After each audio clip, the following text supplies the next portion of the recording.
Te cuento, María, que aquí hay una sección que inauguramos hace 5 programas que se llama Los 10 Mandamientos, y en cada programa hacemos un análisis de cada uno de los 10 mandamientos, pero desde la filosofía o abriéndolos hacia otros lugares.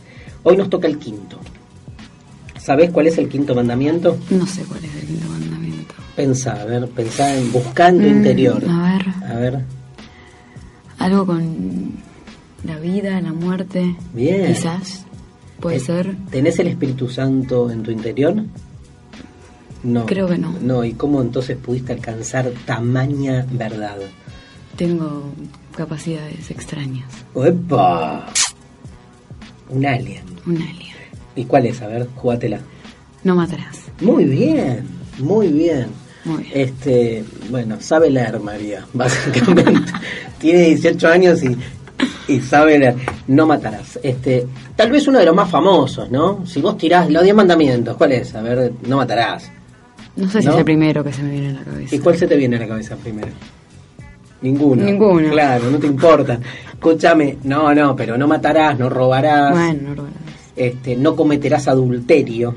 Ese es el que le viene a la cabeza a muchos porque viven de trampa, pero el mandamiento del no matarás es uno de los mandamientos que, digamos, más nos permiten pensar nuestra relación con el otro, porque es una potencialidad que tiene todo ser humano para con todo otro ser humano, ¿no? Todos tenemos la posibilidad de dar muerte. Y en algún punto todos vivimos de algún modo conteniendo esa potencialidad. Y tal vez en ese acto de contención comience a gestarse lo humano. Lo humano tal como lo entendemos quienes hacemos, digamos, de la muerte un límite, de la muerte para con el otro, de la muerte para con un otro en función de nuestro propio desarrollo. El no matarás implica una ética que es previa, dice Emmanuel Levinas, a toda ontología. No hay una explicación última por la cual debemos no matar. La ética para Levinas, que puede llegar a tener una implicancia directa en la construcción del bien, es la que no se explica en última instancia, porque las grandes teodiceas, las grandes explicaciones, digamos, que intentan justamente comprenderlo todo, generan ciertas ambigüedades. Y no está mal, uno puede debatir internamente, uno puede debatir, digamos, cuáles son los límites y cuáles son las excepciones donde de repente una muerte es necesaria. Recuerdo un famoso debate que se suscitó hace, creo que ya 10 años, a partir de una carta que escriben un relato sobre el asesinato de 2 jóvenes por el ejército, por una guerrilla, el ejército guerrillero del pueblo, creo que se llamaba, y que genera que Oscar del Barco salga con un texto de algún modo haciendo una revisión importante de lo que fueron los años 70, diciendo somos responsables de estos asesinatos, ¿no? Por toda esa lógica en la cual había una justificación de ciertas muertes en función de los proyectos. Y en definitiva, digamos, siempre que se justifica la muerte del otro, digamos, las argumentaciones racionales nos dan la posibilidad entonces de que todo entrame conceptualmente, tanto para un lado como para el otro. Quiero decir, justificar racionalmente una muerte no vale solo cuando me conviene o cuando me cierra a mis intereses o a mi ideología o a mis categorías previas. Estoy como abriendo una canilla. Mañana el otro justifica la muerte de otro y así al infinito. Por eso me gusta cuando Levinas toma el no matarás. Saben que Manuel Levinas es un pensador que juega en ese punto de cruce entre lo religioso y lo filosófico. No es que sea religioso, para nada, pero digamos no tiene ningún prurito en tomar elementos de la sabiduría religiosa para traerlos y ayudarse a pensar mejor filosóficamente, y en ese sentido visualizan el no matarás un mandamiento que en tanto mandamiento nos exige apropiarnos de una ética diferente a la ética tradicional. Digamos, así como no hay manera de explicar el mal radical, o dicho al revés, así como, digamos, lo peor que nos puede pasar es intentar explicar o dar una respuesta final a cualquier acción del mal.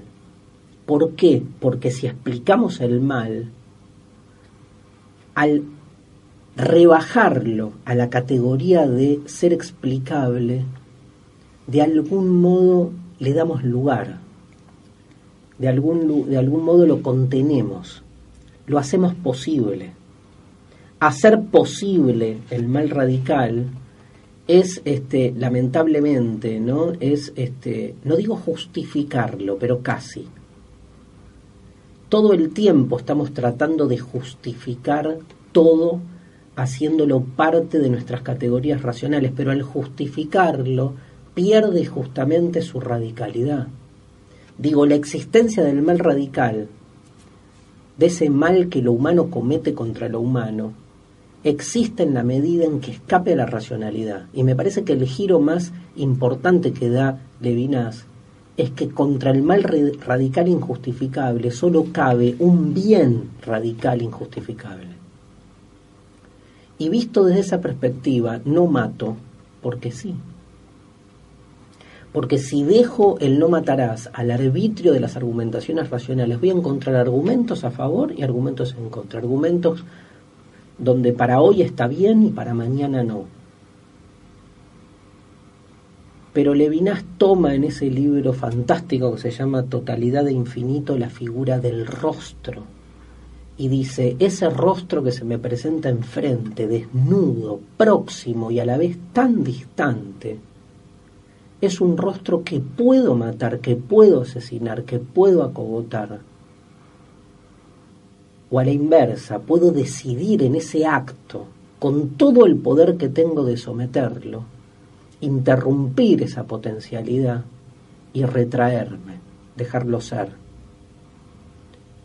El rostro marca esa alteridad irreductible de un otro frente al cual su extrañeza provoca paradójicamente una proximidad que me permite tomar la decisión. ¿Puedo matarlo o no? Esa decisión se llama la responsabilidad que asumo para con el otro. Creo que, digamos, las éticas que han hecho del no matarás un dogma no han hecho otra cosa que terminar siendo cómplices de todo lo contrario. O sea, en nombre del no matarás se ha matado a mucha gente para justificar la supervivencia de algunos en pos de la disolución de otros. Nunca el no matarás puede ser parcial. O es universal o no es. Porque si justificamos el no matarás para una facción, necesariamente el que queda fuera termina siendo víctima.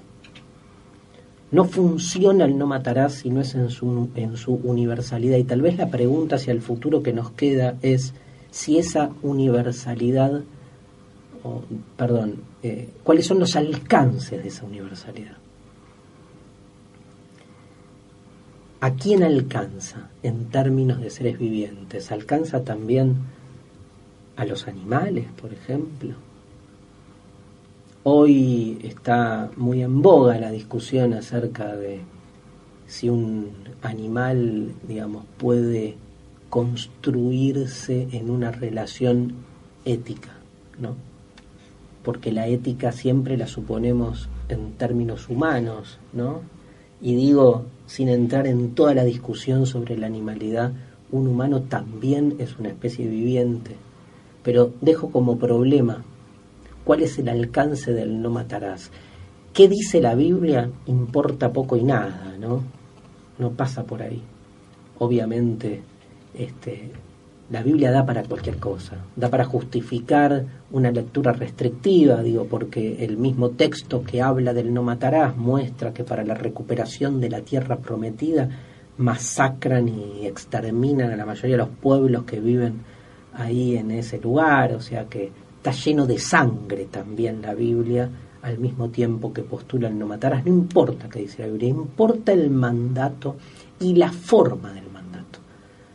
Yo con lo que me quedo, y por eso subrayo la lectura levinasiana, digo, no es tanto el contenido, entiendo de qué se trata y todo gira alrededor de eso, no matarás, pero que sea una exigencia, no que sea, no que esté puesto en la figura de la exigencia. Me parece que enriquece la posibilidad de entender la universalidad de un no matarás como la convivencia posible con el otro. Pausa. ¿Qué hay debajo de la alfombra del saber? ¿Quiénes son esos seres que quedaron fuera del palacio del conocimiento?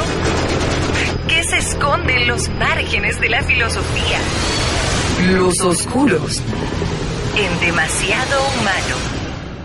¿Cómo le vas pasando, María? Muy bien, espectacular.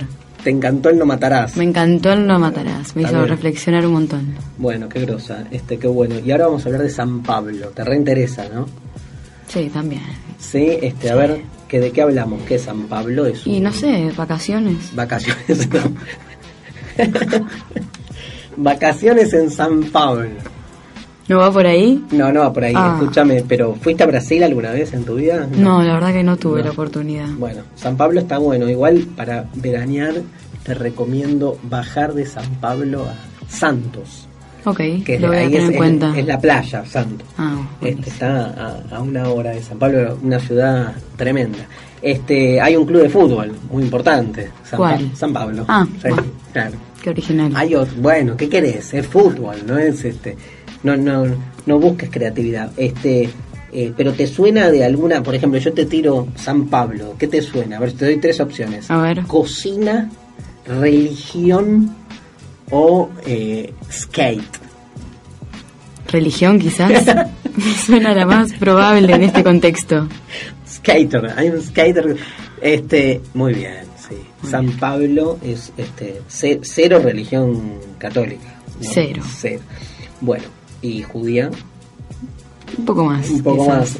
Mirá qué loco, pero San Pablo, vos sabés que para muchos, por ejemplo para Jacob Taues, hace una relectura de San Pablo como alguien que San Pablo pasó a la historia algo así como el iniciador del cristianismo, ¿no? Pero para muchos sigue siendo alguien devoto del judaísmo que en esa época, ese primer siglo, no quiere romper e inaugurar una religión nueva. Siempre está la discusión de cuándo empieza el cristianismo, porque sabés que el cristianismo es como una interna al interior del judaísmo, ¿no? Sí, medio polémico. Claro, y medio de debate de internas partidarias. Ahí, totalmente. Es como el peronismo, el judaísmo de la época, donde se empiezan con sus internas, se empiezan a cortar por derecha, por izquierda. Digo, San Pablo es uno de ellos, que hace ahí como un corte. Y para la tradición siempre es puesto, ¿no?, como aquel que termina de romper, básicamente porque hay una lectura de a quién convertir, ¿no? Cuando muere Jesús empieza a discutirse, digamos, a quién le es accesible la nueva doctrina, la nueva noticia, ¿no? En evangelio significa la buena nueva, la nueva noticia que tiene que ver con la revolución que viene a hacer Jesús en términos espirituales. Y para muchos, digamos, era judíos para con judíos, pero lo que se empieza a plantear es que también pueden convertirse no solo los judíos, sino también los romanos, ¿no?, los paganos. Entonces hay, volviendo al no matarás, a lo que escuchaste antes, hay como una intención universal. El cristianismo se presenta siempre como una religión universal. Todos pueden ser cristianos. Católico significa universal en griego, mira la palabra. En cambio el judaísmo siempre fue al revés, siempre fue como de encerrarse sobre sí mismo y pensarse marcando las fronteras con lo que no es propio, ¿no? Con el otro. Con el otro, sí. La gran ruptura del cristianismo es eso, es que busca abrirse a cualquiera, ¿no? Y San Pablo es medio clave en todo esto. O sea, ¿quién es San Pablo y por qué lo ponemos en los atípicos? Esta sección, te cuento, se llama Atípicos, porque son aquellos pensadores que en un manual de filosofía no los encontrás, porque no son considerados como filósofos sensu stricto, en sentido estricto, sino que están ahí pululando en los márgenes. Yo creo que San Pablo es un filósofo del carajo. Y como todos los filósofos que no son de nuestro tiempo, la mejor manera de acceder a ellos es a través de sus obras. ¿Qué es lo que escribió Pablo de Tarso? Escribió toda una serie de cartas o epístolas que aparecen en el Nuevo Testamento detrás de los evangelios. O sea, después de la historia de Jesús, su muerte y su crucifixión, su resurrección, que tiene 4 historias paralelas, los 4 evangelios, después del libro Hechos de los Apóstoles, que es un libro de Lucas que cuenta la historia de Pablo, vienen las cartas de Pablo, que son en realidad los discursos que él va dando también a muchos de los pueblos de ahí que quiere convertir. Pablo es un converso. Iba un día camino a Damasco y se le aparece Jesús en el cielo y medio como que se caga todo. Yo me quedaría un poco en las patas. Sí, imagínate, esas revelaciones. Claro, lo que pasa es que si te pasa, se te va el temor y te volvés devoto. Si te la crees. Si te la crees. A mí si me aparece algo así... Yo digo, estoy flasheando, no sé. De una, bueno, pero él flasheó, Pablo. Y vos después lees todos sus escritos y están escritos justamente desde la posición de alguien que tuvo una revelación. A ver... Convencido en eso. Es, exacto. Siempre decimos en este programa, no importa al final si lo que le pasó fue verdad o no. Hubo un acontecimiento, algo le molió la cabeza y después lo que dio fue unos escritos que son fascinantes. La carta a los romanos, la carta a los corintios, sobre todo esas dos, pero también otras de las cartas que forman lo que son las cartas paulinas, las cartas a los filipenses, por ejemplo. Hay toda una discusión sobre unas cartas que a los tesalónicos, pero todas esas cartas tienen como una genialidad literaria única. Está, en ese sentido, hay todo un planteo que excede lo meramente religioso y que nos exige pensar ciertas categorías típicas de la filosofía occidental. Ahí Pablo se mete con todos los temas vigentes en la filosofía de hoy. Habla del amor, habla de la ley, habla de la familia, habla de la justicia, hace política, habla de la fe, habla del saber. O sea, uno puede tomar las cartas paulinas, clasificarlas y conformar con eso un texto de filosofía, ¿no? Una propuesta filosófica. ¿Cuál es el problema? Que esas cartas han sido apropiadas y monopolizadas por la fe cristiana, que no han permitido que se las lea de un modo más emancipado. Por suerte, en el siglo XX, San Pablo ha sido tomado por una cantidad de filósofos que han puesto a discutir esas ideas desde otro lugar. Le han sacado todo vestigio así creyente y han dicho, loco, este es un texto increíble que da para hacer filosofía como un texto de Nietzsche, como un texto de Platón. Entonces tenés Agamben, Zizek, Badiou, entre otros, por nombrar 3 filósofos contemporáneos que toman las cartas paulinas y las usan para comprender filosóficamente esas grandes ideas que acabo de nombrar. Así que le damos lugar a San Pablo como un autor más que consideramos que tiene en sus ideas, en sus problemas, la tensión entre el amor y la ley es fascinante para pensar no solo la construcción de un pueblo, todo lo contrario, para pensar nuestros matrimonios, nuestras relaciones monogámicas, nuestros noviazgos. Digamos, uno puede tomar esos conflictos, desposeerlos completamente, tanto de metafísica como de dogmática religiosa, y llevarlos hacer categorías hermenéuticas que nos permitan pensar mejor muchas de las situaciones que vivimos cotidianamente. Bienvenido, Pablo, al mundo de la filosofía. Esto es Demasiado Humano. Probando. Ya mi más grave. Para 1, 2, 3, probando. Salen al aire de la radio las obras de Karl Marx, San Agustín, Michel Foucault, Friedrich Nietzsche, René Descartes, Immanuel Kant, Martin Heidegger. ¡Qué jugadores, nene! No importa la historia ni las estadísticas, este es un partido aparte. Los clásicos de la filosofía vuelven a hacer valer sus títulos en Demasiado Humano. Aquí estamos, después de la pausa, nos metemos en la sección Los Clásicos. Esta es una sección, estamos acompañados, no sé si están escuchando el programa desde el inicio, por una visitante casual que se llama María, que, bueno, viene acompañar, ¿sí? Viene a acompañar y, bueno, ¿cómo te gusta el programa? ¿Cómo lo vas sintiendo? Bien, de a poco vamos metiéndonos un poco más a ver. Escucha, ¿qué te interesa más? ¿El no matarás o la historia de San Pablo convirtiéndose camino a Damasco? La de San Pablo fue más interesante, me parece. Mirá vos, o sea, no te importa que se mate la gente, no importa. Nunca vamos a poder sacar la violencia de la sociedad. Bueno, una afirmación categórica, ¿sí? Imagínense, una joven de 18 años dice, nunca vamos a poder sacar la violencia de la sociedad. ¿Qué nos queda a los que creemos en algo? Nada, bien, gracias. Nada. Bueno, vamos a hablar de lo que importa. El libro de hoy es lo metemos en la sección clásico. Yo creo que no le gustaría a él, a Michel Foucault, considerarse en sí mismo un clásico, pero lo es, y sobre todo este libro que es Historia de la Sexualidad.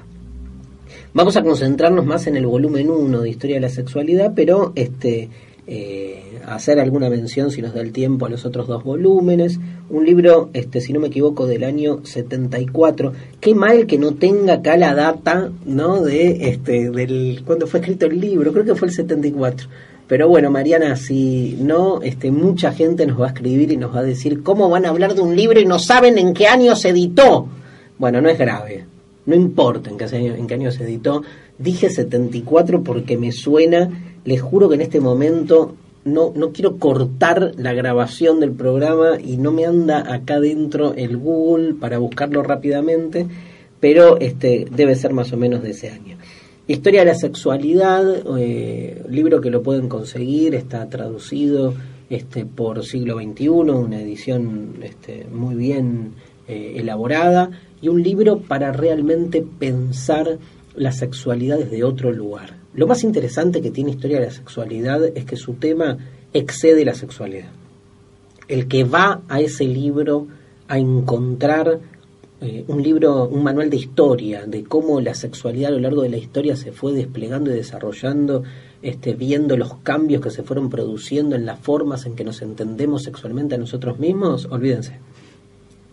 Es un libro que se presenta como un texto sobre la sexualidad, pero habla de una única cosa, María. ¿De qué habla? Del poder.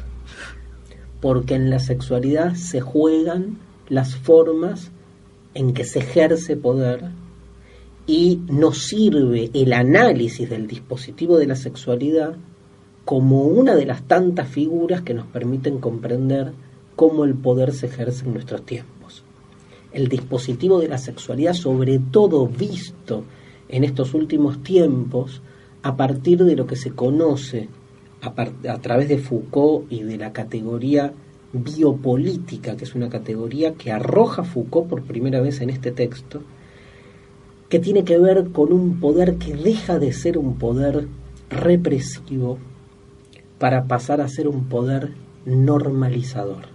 O sea, una transformación, vamos a decirlo así, de tecnologías negativas de poder a tecnologías positivas de poder. ¿Qué quiero decir con negativo y positivo?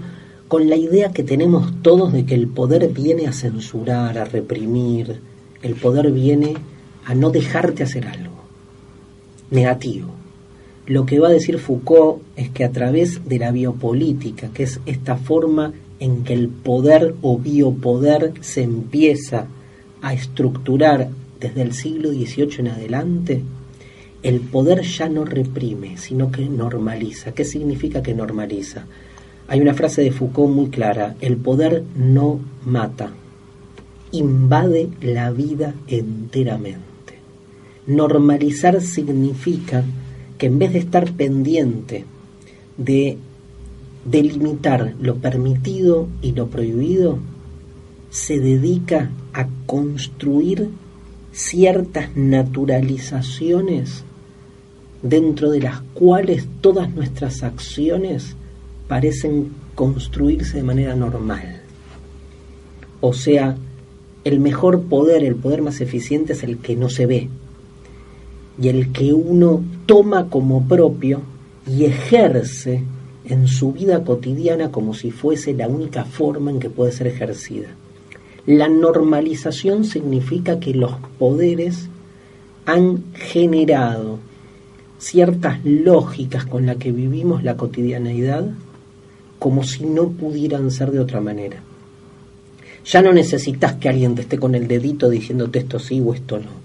Vos ya asumís que las cosas siempre se hacen de un modo posible y anómalamente dejás del lado de afuera lo que vos ya tenés internalizado o normalizado como algo, ya no que no se puede hacer, sino que no tiene sentido.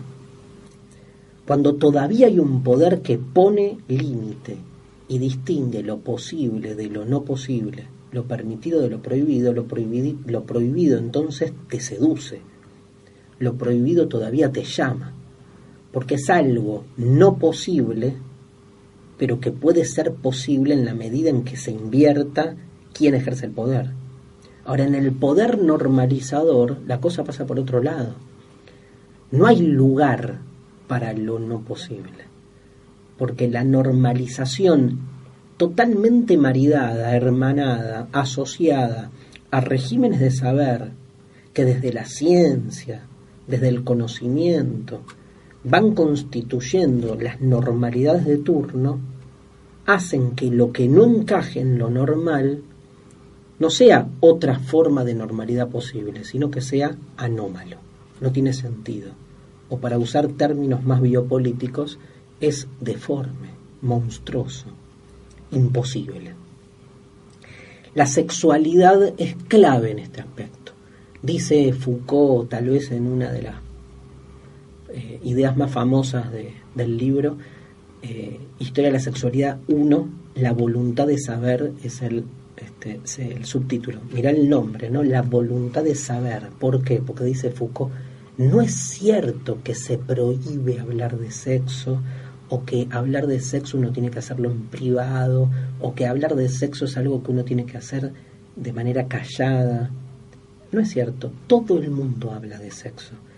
O sea, todo, la televisión habla de sexo, las revistas hablan de sexo, en los bares hablan de sexo, en las calles hablan de sexo. O sea, no hay, ves las tapas de las revistas, ves las películas, o sea, sexo hay por todos lados. El problema no es que no se habla o que está prohibido, eso fue en otro momento, que quedó cierta sensación, obvio que quedó, y que también hay una manera de presentarse la sexualidad desde la prohibición también. Pero hoy no está prohibido hablar de sexo. Es un tema medio tabú, igual. Es tabú, pero hasta ahí, porque está totalmente normalizado el sexo en la medida en que hablas de él dentro de las coordenadas en las que se debe hablar. Digo, la mitad de los programas de televisión hablan de sexo y muestran sexualidad. El tema es cuál sexualidad muestran y de qué, dentro de qué coordenadas se te permite ser parte de ese paradigma en el que se habla de sexo. Cuando vos querés romper con esas coordenadas, estás afuera. Dicho de otra manera, lo que muestra Historia de la Sexualidad en la famosa crítica que hace Foucault a la hipótesis represiva del sexo, es que hoy todo el mundo habla de sexo, pero el problema es cómo hablan de sexo, anomalizando otras posibles formas de la sexualidad como algo puesto entonces en el lugar de lo enfermo, ¿no?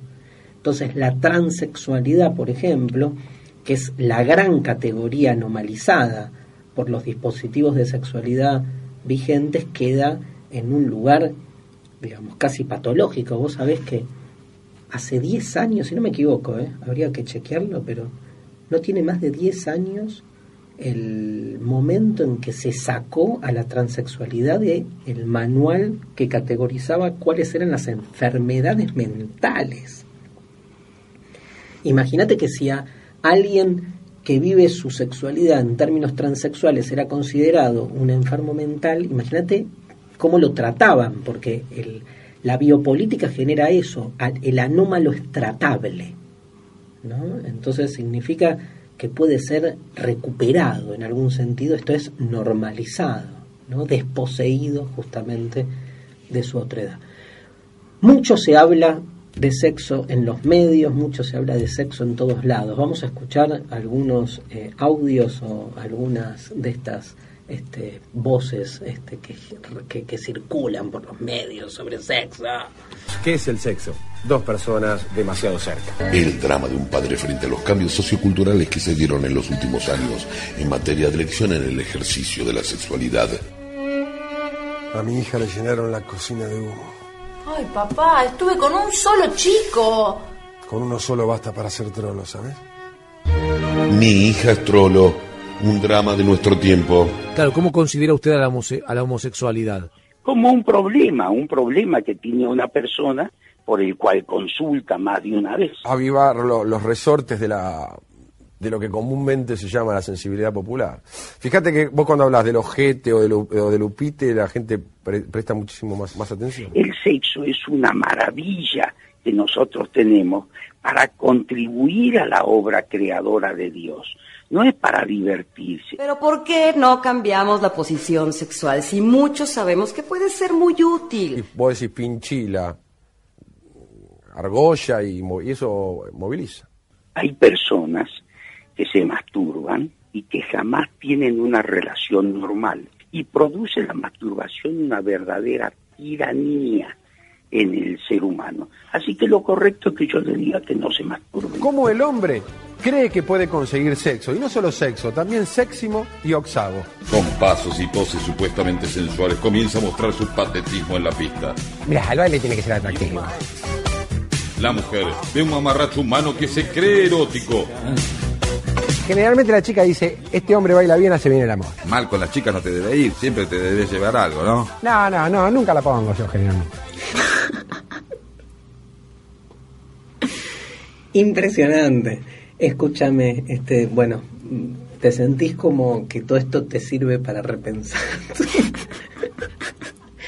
María, ¿qué hacemos con todo esto? Te hago una pregunta clave. ¿Cuál de los dos? Habían dos personas hablando.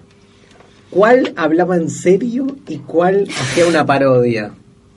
No lo sabemos, ¿no? No lo sabemos. Te cuento, uno era el doctor Abel Albino,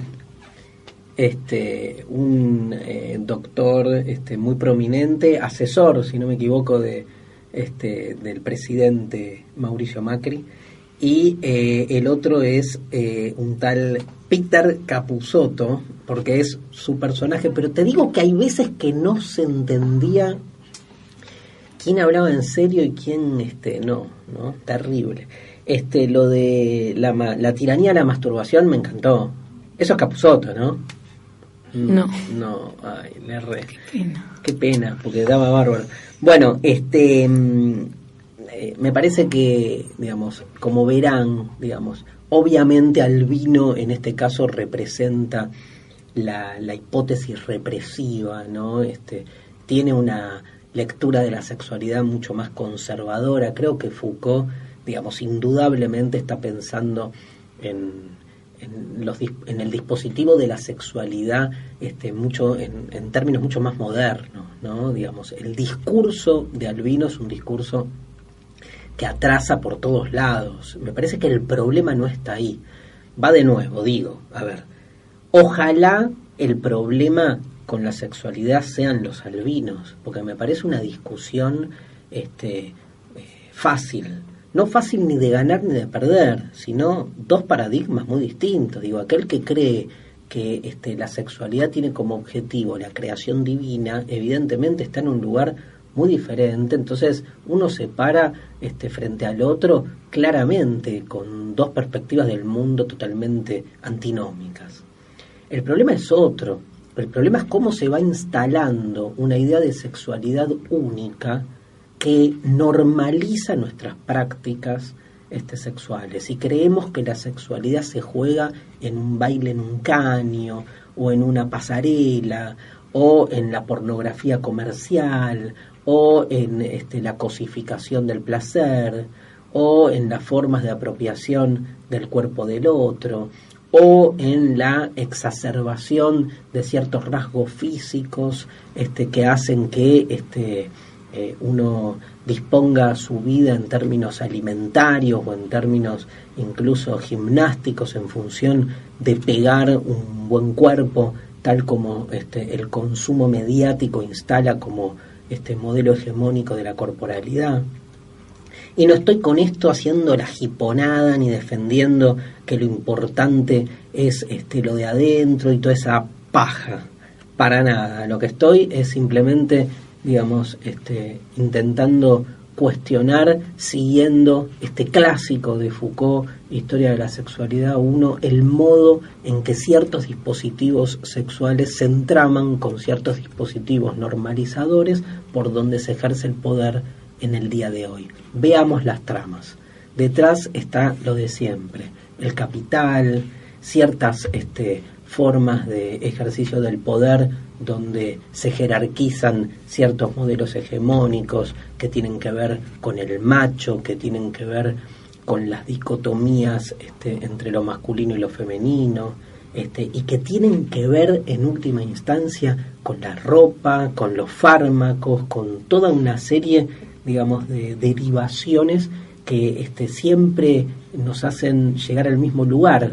Cuando uno lee a Foucault, uno empieza a abrir todas las tramas, todas las relaciones, las redes que empiezan a suscitarse a partir de un primer elemento para comprender la complejidad de un mundo donde, por suerte, digamos, una pequeña historia como puede ser la sexualidad, como fue la locura en el libro Historia de la Locura, más de la década del 60, nos permite vislumbrar desde esa figura un orden social, un orden del discurso, cómo entraman la verdad y el poder. Foucault puro. Pausa. Demasiado humano. Darío Stanraiver.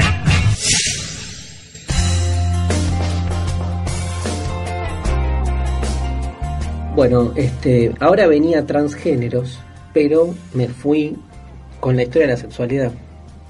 Podía pasar. Vengo mal. Podemos entonces cerrar el programa con un transgeneracional, más que transgénero. ¿Sabes lo que es transgénero? Es una... Tendrías que haber escuchado un programa.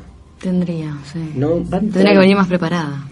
Sí, o haber escuchado un programa, ¿viste? Digamos, se ve que nada, o sea, está bien que no te importe la filosofía, pero... Te me caíste un poquito. Sí, ¿no? Me deprimí. Sí, te angustiaste. Sí, yo qué sé. Pero bueno, es un placer igual que estés. Gracias. Te digo. Gracias por invitarme. Por favor, no te invité. No, ya sé. Viniste a buscarme, pero bueno, me demoré y bueno, no sé si reconocen a María quién es en su voz, en su calidez, en su sensibilidad, en su... No te los apropies todas esas características. No, yo que tengo que ver, digo, tiro para arriba, para adelante. Bueno, nunca pensé que iba a compartir un espacio radial o mediático con una hija. Dije una hija, no dije mi hija, ¿viste? Una hija de alguien. No, ¿cómo una hija de alguien?